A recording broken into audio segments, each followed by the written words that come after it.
palavras da professora Maria de Lourdes Rodrigues e vamos iniciar aqui as próximas exposições, tendo 20 minutos cada um dos participantes, e eu, se me permitirem, faço um sinalzinho uns 5 minutinhos antes. Eu nem precisei, Maria de Lourdes, para a senhora. Ouviremos agora a professora doutora Marilda Gonçalves Dias Fassi. Ela que me falou que o sobrenome é Fassi, não é Fati. Bom dia para vocês. Gostaria de agradecer o convite para estar nessa mesa aqui, ouvindo a professora Maria de Lourdes com um discurso tão apaixonante pela causa da educação, pelo acesso ao conhecimento. Acho que esse é um ponto fundamental do nosso trabalho, nós que somos professores. Acho que isso é um ponto importante. Nós estamos na escola para ensinar mesmo, né? A nossa função, o nosso trabalho é que os alunos se apropriem do conhecimento. Acho que isso é fundamental. Começo falando justamente sobre isso, né? Qual é a função do professor? Parece que é tão óbvio falar que ele deve ensinar, no entanto, isso nem sempre vem acontecendo de forma que garanta o sucesso escolar, como a professora colocou. A psicologia, ela tem trabalhado, vou falar para vocês do lugar da psicologia. Minha formação em psicologia, trabalho com a psicologia escolar. Então é deste lugar que eu gostaria de estar falando com vocês. A psicologia, ela tem como função, dizia Vygotsky lá em 1924, quando ele escreveu a obra Psicologia Pedagógica, a psicologia tem a função de dar embasamento teórico à pedagogia no que se refere à relação desenvolvimento e aprendizagem. Essa é a grande questão. E, pode passar. O que a gente percebe atualmente é que os professores, cada dia mais, estão sendo excluídos do processo pedagógico. A gente percebe que as políticas educacionais atuais, muitas vezes, elas dão grande ênfase ao aluno, à prática, à experiência, e isso faz com que cada vez mais a gente se defronte com uma escola que está excluindo o professor do processo pedagógico. A gente fala tanto de exclusão do aluno, mas me parece que nós também estamos sendo, né, excluídos e desvalorizados em relação ao conhecimento.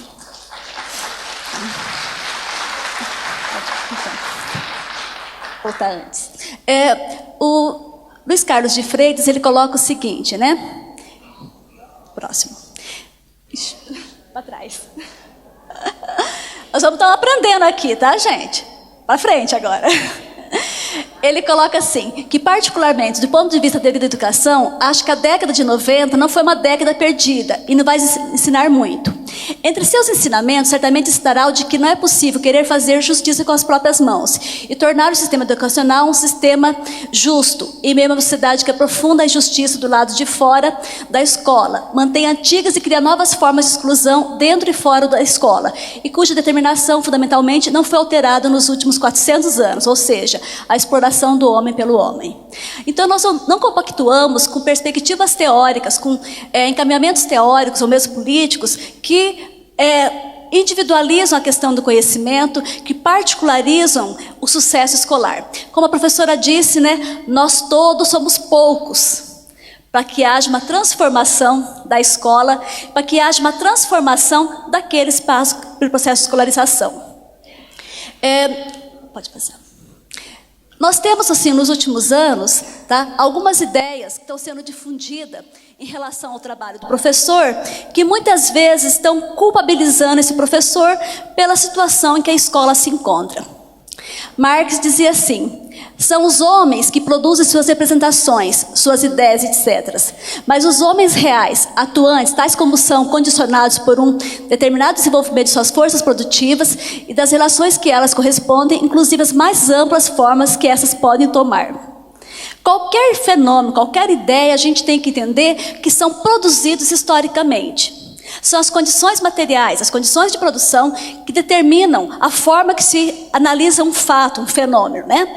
E que nós temos que pensar que na nossa sociedade, se nós temos hoje um elevado índice de fracasso escolar, esse índice é decorrente de uma sociedade capitalista, dividida em classes sociais antagônicas, que muito pouco tem feito para que todas as crianças se apropriem do conhecimento.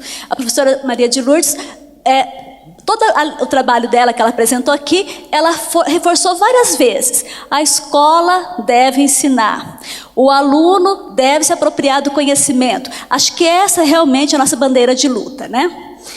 Então a gente tem que pensar que quando numa sociedade apresenta-se algumas ideias, por exemplo, do fracasso escolar, que essa sociedade, as ideias que são transmitidas, que explicam a causa do fracasso escolar, são explicações ideológicas. Desde a década de 60, com a teoria da carência cultural, nós estamos defendendo, justificando a criança, o fato da criança não aprender por causas individuais. Ora, a criança tem um QI baixo, ora, os pais são culpados porque não acompanham, ora, ela tem uma carência afetiva, ora, ela é desnutrida, mas não se discute realmente que sociedade que é essa, que escola que é essa, que formação de professor que é esse, que condições objetivas são essas que levam a criança a se apropriar da leitura e da escrita.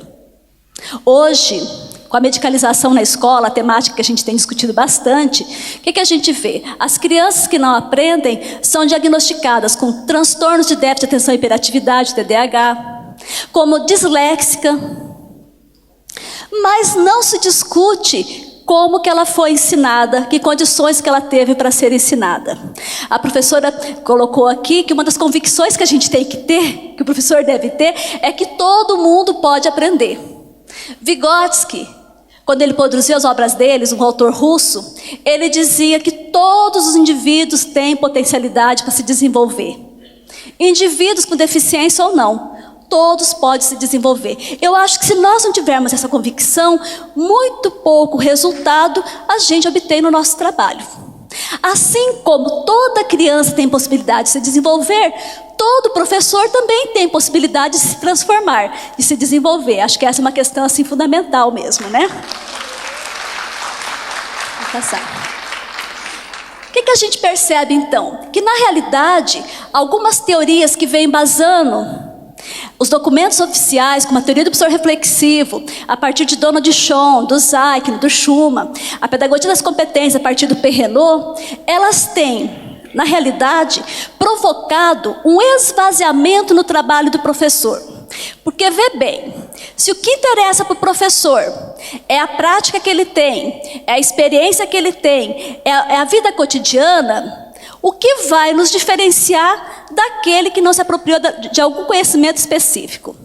Da realidade que a gente vê, com as pedagogias das competências, com a teoria do professor reflexivo, é que cada vez mais a ênfase está sendo dada na prática, na experiência, na experimentação, e pouca dedicação tem sido feita aos fundamentos teóricos consistentes. Eu costumo dizer sempre, quando nós, professores, entramos na sala de aula, nós temos que partir do princípio que nós temos um domínio maior daquele conhecimento ao ensinar. No início do processo pedagógico, o professor detém aquele conhecimento. No final do processo pedagógico, o aluno deve estar pronto. Ele deve já deve ter se apropriado daquilo que a gente sabe e com a possibilidade de criar novos conhecimentos. Então, a gente não pode dizer, no processo pedagógico, que é uma situação de igualdade. No sentido de que a igualdade ela é atingida após todo o nosso trabalho, enquanto professor, de mediar o conhecimento de forma que aquilo que eu sei, eu organizo, sistematizo, estruturo para transmitir para o meu aluno. Ele, por sua vez, se apropria daquele conhecimento. Aquilo que era meu, que eu me apropriei já da humanidade, o aluno se apropria e começa a fazer parte da segunda natureza, como diz o professor Saviani. Então, é esse trabalho que nós fazemos, é levar o aluno a se apropriar daquilo que ele não conhece ainda. Tá? Quando a professora falou, né, que a escola parece que é para quem já sabe, eu lembrei, professora, de um texto de uma autora que ela fez uma pesquisa com as crianças que não, assim, na passagem da educação infantil para a primeira série. Então ela perguntou para algumas crianças qual a expectativa que elas tinham da escola. Uma menina falou assim: ai, professora, eu vou me dar muito bem na escola. Eu tenho muita facilitação para aprender. Todo mundo fala que eu tenho facilitação para as coisas. Passado um tempo, a pesquisadora voltou à escola e entrevistou essa menina de novo. A menina respondeu para ela: professora, eu descobri que a escola é para quem já sabe. Né? Eu acho que isso é muito pesado mesmo para a gente pensar. Como que uma criança tem toda a expectativa de que vai entrar na primeira série e que vai aprender a ler e escrever, e passados 6 meses ela fala para a gente que a escola é para quem já sabe. O que nós estamos fazendo com essa criança para levá-la a ter essa percepção do seu rendimento escolar, né? Então, acho que é uma questão assim que a gente tem que pensar. Como que a escola está sendo estruturada para que o aluno consiga ou não se apropriar do conhecimento mesmo, né? Pode passar. Uma outra questão também que tem permeado a educação, tá? Então a gente vê, né, antes disso, que essa perspectiva da teoria do professor reflexivo, pedagogia das competências, elas estão muito mais vinculadas à questão da prática mesmo, né? E os próprios propostas de diretrizes para a formação inicial dos professores da educação básica de 2001, ela também coloca, né, que a ênfase é a prática e a experimentação. Moraes e Torriglia, elas apontam assim, que nós estamos vivendo hoje o fim da teoria. Ela fala que nós estamos vivendo o recuo da teoria. Porque os conhecimentos teóricos, os fundamentos teóricos, cada vez mais estão sendo esvaziados. O professor Nilton Duarte, ele tem um livro que se chama Sociedade do Conhecimento, Sociedade das Ilusões. Então, todo mundo defende a questão do conhecimento, mas é ele que tem menos interessado na formação de professores e na prática pedagógica, né? Acho que nós estamos vivendo mesmo, como diz a Moraes, um recuo da teoria. Pode passar. Uma outra perspectiva, pode passar para mim, por favor. Uma outra perspectiva que a gente tem vivido desde a década de 30, com a escola nova, é uma grande ênfase ao aluno que aprende sozinho. Né? É como se o aluno sozinho, independente da ação do professor, ele criasse o conhecimento. Né? Então, ele construísse o conhecimento. Na realidade, quando a gente começa a estudar um pouco da epistemologia genética do Jean Piaget, né, o teórico que deu grande ênfase, que fundamentou, na realidade, a escola nova em 30 e agora o construtivismo, a gente vê que quando a gente fala que o professor deve ensinar, isso é contrário a uma visão construtivista. E a gente tem vivido isso desde a década de 90.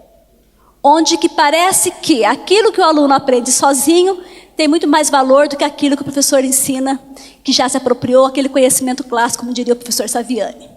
Tá? Então, a partir dessas questões, uma das perspectivas teóricas que a gente tem trabalhado bastante é a psicologia histórico-cultural, que ela fala assim, né, que a educação e a pedagogia histórico-crítica é um processo intencional e sistematizado de transmissão de conhecimento científico, transformado em conteúdos curriculares. E que, na realidade, quando nós, professores, estamos ensinando psicologia, estamos ensinando matemática, estamos ensinando ciência, o que a gente está fazendo? A gente está proporcionando aos alunos que eles tenham conhecimentos científicos, conhecimentos teóricos que vão auxiliá-los a entender, a desvendar a realidade em que eles vivem. Nessa perspectiva, a partir dos estudos vigotskianos, o que a gente fala?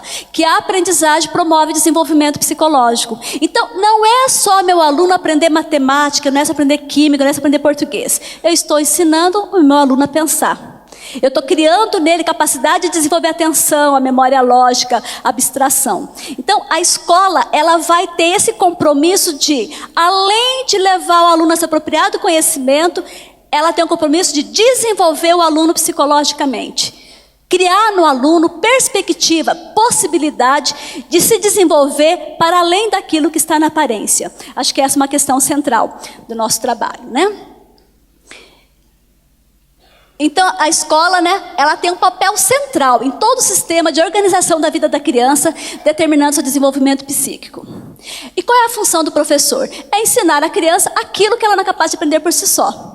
Fazer a mediação dos conteúdos científicos, tá? Uma intervenção na formação dos processos psicológicos superiores. Quando a gente fala que o professor faz mediação, muitas vezes as pessoas falam, ele faz mediação, mas ele não ensina. Quando a gente parte dos pressupostos vigotskianos, o que a gente diz? Fazer mediação é ensinar o aluno. É levar o aluno a aprender a conta de divisão que ele não sabia antes. Agora ele passa a conhecer. Lenin, na época da Revolução, ele falava o seguinte, que antes de ensinar a política, nós temos que ensinar as letras. Alfabetizar, como a professora disse, levar os alunos a aprender a escrita, né? Como a professora coloca lá em Portugal, até os 18 anos. Isso deve continuar, né? A vida inteira. Que bom que a gente garante, né, como a professora coloca, pelo menos aos 18 anos, até os 14. A gente tem que provocar o desenvolvimento do aluno a vida inteira. Porque a vida inteira a gente tem capacidade de se desenvolver, né, e de ir se aperfeiçoando. Então, o professor ele deve fazer essa mediação, ensinar o aluno aquilo que ele não sabe ainda. O Vygotsky fala, ensinar a criança o que ela já sabe é perder tempo. Mas também, se eu ensinar para ela o que está muito além da capacidade dela entender, também é perder tempo. Eu tenho que entender o que está no nível de desenvolvimento próximo. Aquilo que a minha ajuda vai provocar na criança o seu desenvolvimento. Tá? Então, a escola ela é o meio sistematizado e organizado de transmissão da experiência social. O conhecimento científico exige sistematização, processo educativo, nível de consciência mais alto. Quando a gente se apropria de um novo conhecimento, a nossa capacidade de tomar consciência dele, por meio de uma sistematização da escola, se torna muito maior. Agora, eu penso naquilo que eu estou falando, depois que eu aprendi a gramática. Quando eu aprendo a escrita, eu sou obrigada a criar estratégias para escrever de forma que o leitor possa entender o que eu estou falando, o que eu estou escrevendo. Então, a gente tem uma tomada de consciência muito maior. Então, é fundamental que todos os indivíduos, incluindo os professores em seu processo de formação, se apropriem dos conhecimentos científicos para que desenvolvam cada vez mais os processos psicológicos superiores, ou seja, o psiquismo naquilo que ele tem de mais verdadeiramente humano. Saviani fala da escola vinculada ao processo de humanização. O que é se tornar humanizado? É se apropriar daqueles conhecimentos que os homens já se apropriaram. A criança, quando nasce, vai dizer o Leontiev, ela é hominizada, ela tem uma capacidade biológica para se humanizar. Mas é a apropriação do conhecimento que vai humanizá-la. Desde o conhecimento da vida cotidiana, usar uma faca, usar um talher, usar a linguagem. É isso que vai humanizar esse indivíduo. Então, o Mazeu, quando ele fala da pedagogia histórico-crítica na formação dos professores, ele fala o seguinte: para que o professor possa humanizar os seus alunos, ele também precisa ser humanizado. O que significa isso? Ele precisa ter acesso ao melhor conhecimento que existe. Ele precisa ter acesso a uma formação na universidade, uma formação continuada de alta qualidade. Não é qualquer coisa que pode levar para o professor, como não é qualquer coisa que a gente pode levar para o aluno. Então, a humanização do aluno passa pela humanização do professor, da apropriação daquilo que a humanidade desenvolveu de mais elaborado. É esse conhecimento que o professor tem que se apropriar. Pode passar. As modificações desejadas na escola devem estar ancoradas nos movimentos sociais, que lutam pela emancipação do homem, e não nas necessidades do sistema capitalista tem de adequar a escola à lógica da reestruturação produtiva. Neste processo, cumpre papel esclarecedor a concepção de sociedade da educação, e que está por trás das propostas educacionais, né? As transformações da educação não dependem somente dos professores. As condições objetivas devem ser modificadas, como disse a professora, né? Repetindo novamente, ela fala que todos somos muito poucos para que promovamos, né, essa transformação na educação e na sociedade. A professora trouxe vários pontos, como ela disse, né? A convicção, condições objetivas na escola dos gestores, investimento na educação, formação adequada, são alguns requisitos necessários para que o professor possa desenvolver a sua prática, né, de forma que os alunos se apropriem do conhecimento, né? Deixa eu passar. No entanto, como eu disse lá no começo, numa sociedade capitalista, a gente vive um processo de alienação. Então, aquilo que é dado socialmente para o professor, o significado social da profissão docente, que é ensinar, nem sempre se constitui no sentido pessoal para o professor. O que quer dizer isso? Muitas vezes, o professor pelas condições adversas que nós temos vivenciado hoje, indisciplina, violência, salários inadequados, estrutura física nem sempre as melhores, o que acontece? Muitas vezes o professor não consegue se ver mais na escola como aquele que tem como meta levar o aluno a se apropriar do conhecimento. Muitas vezes o professor, o que acontece com ele? Ele acaba indo para a escola para cumprir tarefa mesmo, né? Então ele chega e fala, hoje eu vou ensinar. Aqueles que quiserem aprender, aprende. Aqueles não tem problema nenhum. O que a gente está vendo? Que está havendo, devido às condições objetivas, sem querer culpar o professor, o que a gente está percebendo? Que na realidade, muitas vezes o professor não tem condições de fazer aquilo para que ele foi determinado socialmente, que é ensinar. Tá? Então ele não consegue ver naquele trabalho um sentido pessoal, tá? Para que ele possa desenvolver sua profissão. E haja vista que a gente tem hoje grande número de professores com depressão, e outros problemas, né? Decorrentes de uma prática que nem sempre traz condições objetivas para que ele desenvolva o processo pedagógico. Tá? O que encontramos na sociedade capitalista é uma separação do trabalhador do seu próprio trabalho. Por esse processo pode ir estabelecendo uma absoluta estranheza entre o resultado objetivo da atividade e seu motivo, tornando o conteúdo do trabalho externo e estranho à personalidade do trabalhador. Várias pesquisas que nós já fizemos, quando a gente pergunta para o professor quais são as dificuldades, ele levanta uma série de fatores. Agora, quando a gente pergunta para ele, mas professor, por que você ainda continua na escola? A maioria responde, o que me permite continuar na escola é ver que meus alunos estão aprendendo. Acho que é isso que realmente acaba nos mantendo na profissão. E é interessante porque se a gente fizer a mesma pesquisa com os alunos, eles vão responder a mesma coisa. Por que você está na escola? O aluno fala, estou aqui para aprender. No entanto, a gente encontra o quê? Um descompasso. Professores querendo ensinar, alunos querendo aprender e efetivamente nem sempre a gente consegue, né? A escola não consegue dar conta de fazer com que esse aluno aprenda. A sociedade não dá conta de fazer com que esse aluno aprenda. Eu costumo dizer que, na realidade, o fracasso escolar é o sucesso ideológico de uma sociedade que não tem interesse que todo mundo aprenda. Tá? Então, o fracasso, na realidade, me parece, é o sucesso de uma visão ideológica que não proporciona para todos os alunos a mesma condição de acesso ao conhecimento.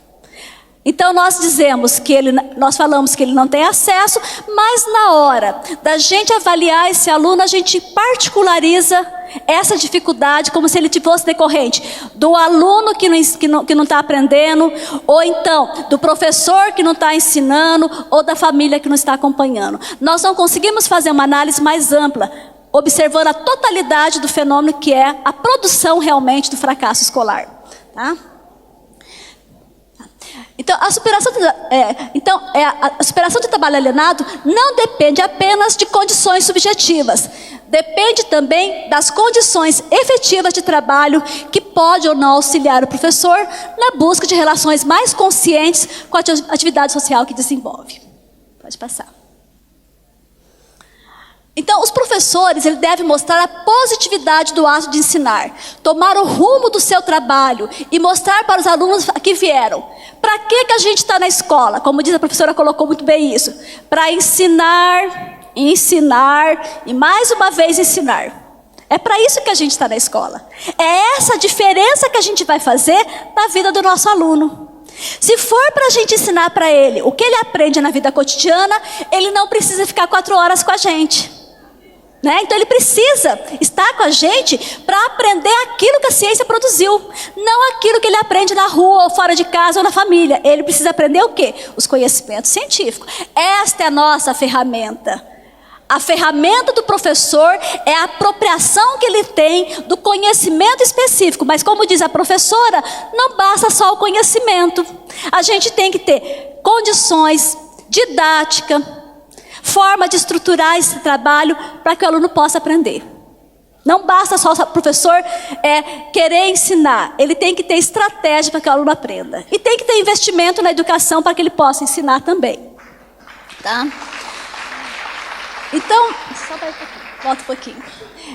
Então, o que a gente percebe aqui, né? Quando a gente trabalha a partir dessa perspectiva, o nosso objetivo, desde a época do doutorado, é levantar elementos para valorizar o trabalho do professor.